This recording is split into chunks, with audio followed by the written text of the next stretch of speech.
Burnteland Fabrications, BiFab, confirmed its administration, putting hundreds of jobs at risk, after the Scottish government refused to provide more funding and ruled out nationalisation. The company's administration comes as it failed to secure any new contracts and despite previously receiving a £52 million bailout from the Scottish government. Brexit poll: should Boris Johnson walk away if EU insists on taking 40% of UK fish? Vote. And now Sturgeon has been mocked with her own words after Twitter users unearthed a video where the Scottish First Minister passionately told Holyrood she had previously saved BiFab from administration. She said, "Leonard was having wee photo shoots outside BiFab. I was actually making sure that we saved that company from administration." Her comments were in reference to when the Scottish government rescued the firm, which has plants in Fife and Lewis, back in 2017. Scott Fax tweeted the video alongside the caption, "Well, this is tote socks. We will use your email address only for sending you newsletters. Please see our privacy notice for details of your data protection rights." While BBC presenter Andrew Neil simply tweeted the video alongside, "That company is now in administration." Canada-based DF Barnes bought the business in 2018 but said it was not an investable company at the time and it was understood the Scottish government would be the primary financiers.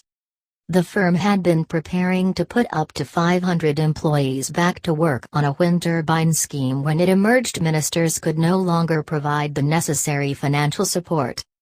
A £2 billion deal subsequently collapsed to manufacture 8 turbine jackets at its yard in Medal as part of the Nart-na-Gaoth NNG project.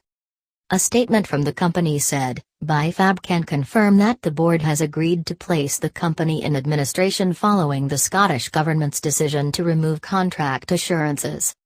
However, the absence of supply chain protections in Scotland and the wider UK have consistently undermined our ability to compete with government-owned and government-supported yards outside and inside the European Union.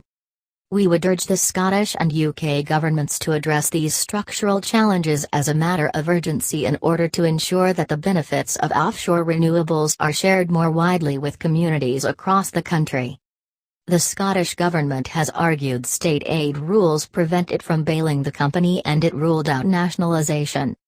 But both Holyrood and the UK governments faced strong criticism from unions, accusing them of a failure. GMB Scotland Secretary Gary Smith and Unite Scotland Secretary Pat Rafferty said in a joint statement, BiFab's administration exposes the myth of Scotland's renewables revolution, as well as a decade of political hypocrisy and failure in Scotland and the rest of the UK. Economy Secretary Fiona Hyslop has committed to working with administrators and trade unions to find a new future for the company's yards.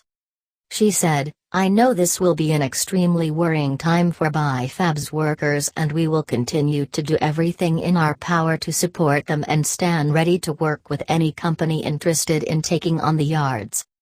The Scottish government has been working for more than 3 years to support BiFab through the financial difficulties it has faced and remains committed to securing a future for the yards and the workforce.